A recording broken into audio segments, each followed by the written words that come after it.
Hello, this is Tony Heller from RealClimateScience.com, setting the record straight about climate. George Orwell wrote in his novel 1984, "Who controls the past controls the future.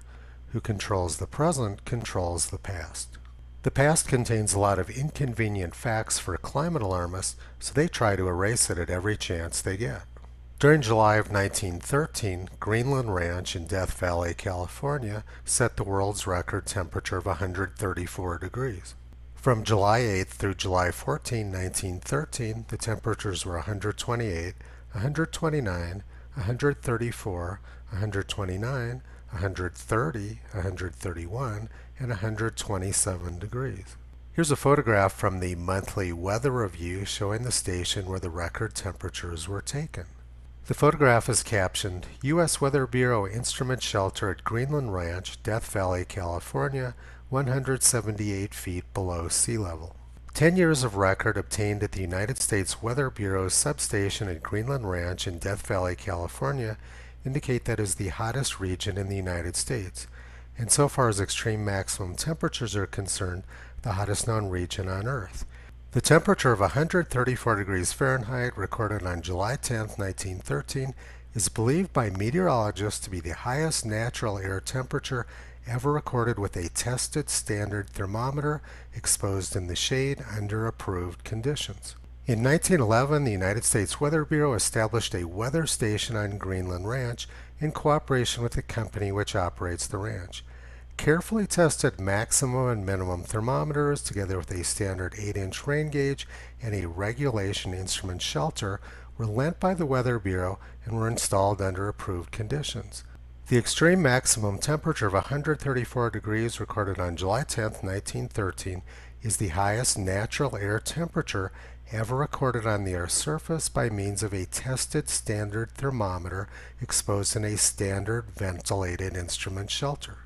By way of explanation, it should be stated that the instrument shelter used at this station is the same as those used at several thousand other weather stations maintained by the Weather Bureau throughout the United States. And here are the handwritten Weather Bureau records from 1913 showing the 134 degrees Fahrenheit world's record temperature.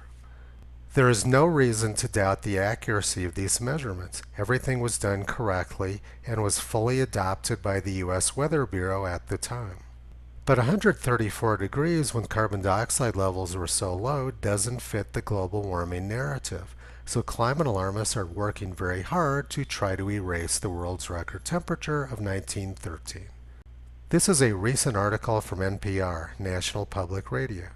The 130 degrees recorded at the Furnace Creek Visitor Center is the hottest August temperature ever recorded at the national park, which sits along California and Nevada's border. Weather experts say it could also be the world's modern era high because Death Valley's 1913 record of 134 degrees has been disputed as unreliable.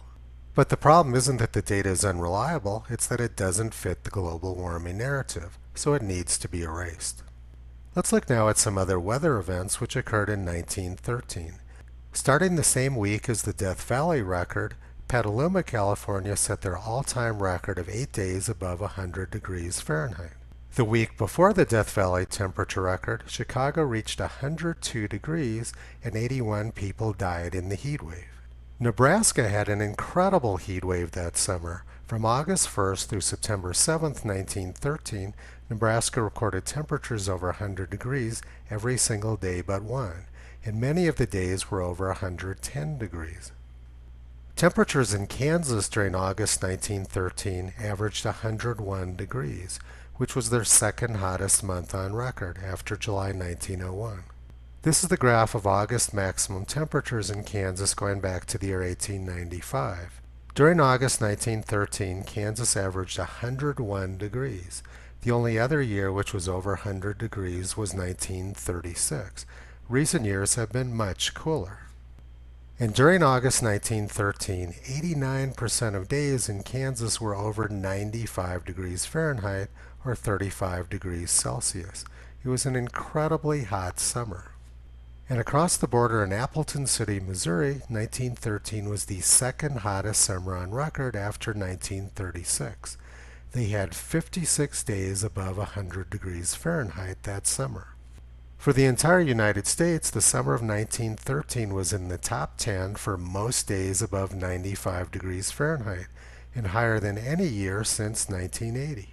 There's lots of evidence that the summer of 1913 was extremely hot in the United States, and that afternoons used to be much hotter in the United States prior to 60 years ago, so there's no excuse for tampering with the data or trying to erase it. And record heat wasn't the only problem the United States was experiencing in 1913. March of 1913 brought what was described as the greatest cataclysm in American history. The uncontrollable forces of nature, the devastation of Omaha, the trail of the tornado, the flood horrors death list in Ohio and Indiana, the Grim Reaper cuts a wider swath, summary of the loss of life and property. The United States was stricken. There was massive flooding across the Midwest and in the northeastern United States. This was downtown Dayton, Ohio during the greatest flood in world's history, 1913. There was massive flooding all along the Ohio River, and in upstate New York as well. At the same time the flooding was occurring, a huge section of Omaha, Nebraska was destroyed by a tornado, killing hundreds of people. And large sections of Indiana were wiped out by tornadoes on the same day as the Omaha tornado. In fact, there was a line of tornadoes from Oregon up into New England all on the same day as the flooding. And later in the year, Houston had some of their worst flooding on record. But none of this fits the global warming narrative, so NASA has declared the world's record heat of 1913 to be one of the coldest years ever. Government agencies understand that who controls the past controls the future, and who controls the present controls the past. Toto enjoys sniffing out this sort of fraud, and he doesn't understand why people are so dishonest. You can visit him on the web at realclimatescience.com.